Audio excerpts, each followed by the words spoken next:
Assalamualaikum warahmatullahi wabarakatuh. Shalom, Om Swastiastu, Namo Buddhaya, dan salam kebajikan bagi kita semua. Perkenalkan, nama saya Ansli dengan NIM 205220146. Pada kesempatan kali ini, saya akan mempresentasikan dua materi Kapital Selekta Hukum Pidana untuk memenuhi tugas ujian tengah semester dari Dr. Heri Firmansyah selaku dosen dari mata kuliah tersebut. Pertama-tama, kita akan membahas tentang capital punishment, yaitu pidana mati. Nah, teman-teman, apa sih pidana mati itu? Hukuman mati atau pidana mati dalam bahasa Belandanya adalah doodstraf, adalah yakni praktik yang dilakukan suatu negara atau pemerintahan untuk membunuh seseorang sebagai hukuman atas suatu kejahatan bagaikan hukuman mati di Indonesia. Vonis yang memerintahkan seorang tersangka didakwa dengan hukuman mati dapat dikatakan telah divonis mati, dan tindakan pelaksanaan hukuman disebut sebagai eksekusi. Kejahatan yang dapat dikenai hukuman mati dapat beragam tergantung yurisdiksi, namun biasanya melibatkan kejahatan yang serius terhadap seseorang, seperti pembunuhan massal, pemerkosaan, terorisme, kejahatan perang, kejahatan terhadap kemanusiaan, dan genosida, ditambah seperti kejahatan terhadap negara, seperti upaya untuk menggulingkan pemerintahan, makar, spionase, penghasutan, dan pembajakan, serta kejahatan lainnya seperti residivisme, pencurian yang serius, penculikan, serta penyelundupan atau kepemilikan narkoba. Menurut anggota tim penyusun KUHP, Barda Nawawi, hukuman mati menjadi salah satu pilihan hukuman pidana di Indonesia karena merupakan ide untuk menghindari tuntutan atau reaksi masyarakat yang bersifat balas dendam atau extra legal execution.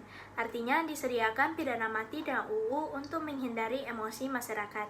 Berikutnya, dasar hukum pidana mati yaitu pasal 100 Undang-Undang Nomor 1 Tahun 2023 yaitu vonis mati bersyarat. Dalam pasal tersebut menjelaskan bahwa terpidana akan diberikan masa percobaan selama 10 tahun bagi terpidana untuk berbuat baik di penjara. Bila selama 10 tahun ia berbuat baik, hukumannya dapat berubah menjadi penjara seumur hidup dengan keputusan presiden. Hukuman mati tidak dapat diterapkan di semua negara. Hukuman mati banyak ditentang oleh beberapa sistem atau organisasi yang ada di dunia, dan hukuman mati juga sangat bertentangan dengan hak asasi manusia. Hukuman mati telah menjadi kontroversi di sejumlah negara dan posisinya dapat berbeda dalam ideologi politik atau wilayah budaya yang sama.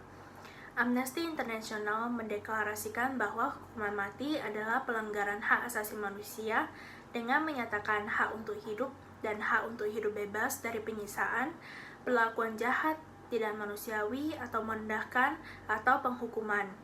Hak asasi tersebut dilindungi di bawah Deklarasi Universal Hak Asasi Manusia yang diangkat oleh Perserikatan Bangsa-Bangsa pada tahun 1948. Sampai dengan tahun 2022, tercatat 109 negara telah meniadakan hukuman mati sepenuhnya secara de jure untuk semua jenis kejahatan. Sekalipun sebagian besar negara telah meniadakan hukuman mati, lebih dari 60% populasi dunia tinggal di negara di mana hukuman mati masih berlaku, termasuk di Indonesia dan negara lainnya seperti Tiongkok, India, Amerika Serikat, Singapura, Pakistan, Mesir, Bangladesh, Nigeria, Arab Saudi, Iran, Jepang, dan Taiwan. Nah, teman-teman, kira-kira apa ya tujuan dan fungsi hukuman mati itu? Tujuan dan fungsi hukuman mati ada 5. Yang pertama yaitu hukuman balas dendam, yang kedua memberikan efek jera, yang ketiga memberikan perlindungan kepada masyarakat, yang keempat memberikan keadilan dan kesetaraan, dan yang kelima rehabilitasi tidak mungkin. Nah, apa saja sih batasan pelaksanaan pidana mati itu? Perjanjian International Covenant on Civil and Political Rights atau ICCPR tidak mengharamkan penerapan hukuman mati, namun memberikan serangkaian persyaratan ketat untuk negara yang meratifikasi perjanjian tersebut. Batasan-batasan tersebut antara lain, yang pertama, hanya untuk kejahatan paling serius. Hukuman mati hanya berlaku pada tindak kejahatan paling serius yang disengaja. Salah satu contohnya adalah korupsi. Yang kedua, hak atas fair trial terpenuhi. Hukuman mati tidak dapat dilaksanakan jika hak atas fair trial dilanggar selama proses hukum berjalan. Yang ketiga, perlindungan hak atas identitas. Hukuman mati tidak berlaku bagi kejahatan zina, hubungan sesama jenis atau homoseksual, penodaan agama, membentuk kelompok oposisi politik, atau penghinaan kepala negara. Yang keempat, menggunakan asas retroaktif. Hukuman mati tidak berlaku ketika tindak pidana tersebut belum diterapkan hukuman mati. Yang kelima, terpidana di bawah umur. Vonis hukuman mati tidak dapat dilakukan jika usia terpidana berada di bawah 18 tahun. Yang keenam, terpidana dengan gangguan jiwa. Penjatuhan hukuman dan eksekusi mati hanya berlaku pada terpidana yang bebas gangguan mental. Yang ketujuh, terpidana perempuan hamil. Hukuman mati hanya bisa diberikan kepada wanita jika ia tidak mengandung bayi. Apabila terpidana dalam keadaan hamil, maka pelaksanaan pidana mati akan dilakukan 40 hari setelah anaknya dilahirkan. Teman-teman, berikutnya saya akan mempresentasikan mengenai tindak pidana korupsi atau yang disebut juga dengan tipikor. Apa sih tipikor itu? Korupsi berasal dari bahasa Latin yaitu corruptus dan corruption, artinya buruk, bejat, menyimpang dari kesucian, perkataan menghina atau memfitnah. Dalam Black Law Dictionary di modul tindak pidana korupsi KPK, korupsi adalah suatu perbuatan yang dilakukan dengan sebuah maksud untuk mendapatkan beberapa keuntungan yang bertentangan dengan tugas resmi dan kebenaran-kebenaran lainnya. Kira-kira apa ya yang menyebabkan korupsi terjadi? Korupsi terjadi disebabkan oleh ketiadaan atau kelemahan kepemimpinan dalam posisi dan mempengaruhi tingkah laku yang menjinakkan korupsi. Kemudian kelemahan pengajaran-pengajaran agama dan etika, kolonialisme, kurangnya pendidikan, kemiskinan, tiadanya hukuman yang keras, kelangkaan lingkungan yang subur untuk perilaku anti korupsi, struktur pemerintahan yang buruk, terus perubahan radikal, dan yang terakhir keadaan masyarakat yang memburuk. Kali ini saya akan menjelaskan jenis-jenis tipikor. Dalam konteks kriminologi atau ilmu tentang kejahatan ada 8 tipe korupsi, yaitu yang pertama, political bribery, adalah termasuk kekuasaan di bidang legislatif sebagai badan pembentuk undang-undang. Secara politis, badan tersebut dikendalikan oleh suatu kepentingan karena dana yang dikeluarkan pada masa pemilihan umum sering berkaitan dengan aktivitas perusahaan tertentu. Para pengusaha berharap anggota yang duduk di parlemen dapat membuat aturan yang menguntungkan mereka. Yang kedua, political kickbacks, yaitu kegiatan-kegiatan yang berkaitan dengan sistem kontrak pekerjaan borongan antara pejabat pelaksana dan pengusaha yang memberi peluang untuk mendatangkan banyak uang bagi pihak-pihak yang bersangkutan. Yang ketiga, election fraud, adalah korupsi yang berkaitan langsung dengan kecurangan pemilihan umum. Keempat, corrupt campaign practice, adalah praktek kampanye dengan menggunakan fasilitas negara maupun uang negara oleh calon yang sedang memegang kekuasaan negara. Yang kelima, discretionary corruption, yaitu korupsi yang dilakukan karena ada kebebasan dalam menentukan kebijakan. Yang keenam, illegal corruption, ialah korupsi yang dilakukan dengan mengacaukan bahasa hukum atau interpretasi hukum. Tipe korupsi ini rentan dilakukan oleh aparat penegak hukum, baik itu polisi, jaksa, pengacara, maupun hakim.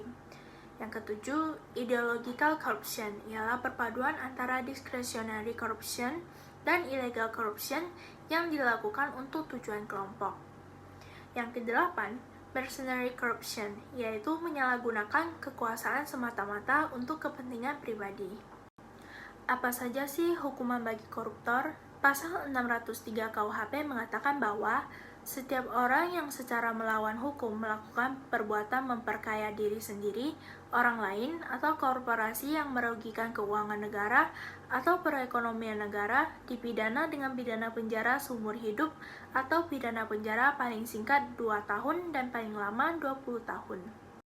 Korupsi merupakan masalah serius karena dapat membahayakan stabilitas dan keamanan masyarakat, merusak nilai-nilai demokrasi dan moralitas, dan membahayakan pembangunan ekonomi, sosial politik, dan menciptakan kemiskinan secara masif sehingga perlu mendapat perhatian dari pemerintah dan masyarakat serta lembaga sosial. Salah satu upaya untuk menekan tingginya angka korupsi adalah upaya pencegahan. Nah, gimana sih cara mengatasi korupsi? Ada 3 cara dalam mengatasi korupsi, yaitu yang pertama, strategi represif. Melalui strategi represif, KPK menjerat koruptor ke meja hijau membacakan tuntutan, serta menghadirkan saksi-saksi dan alat bukti yang menguatkan. Yang kedua, strategi preventif.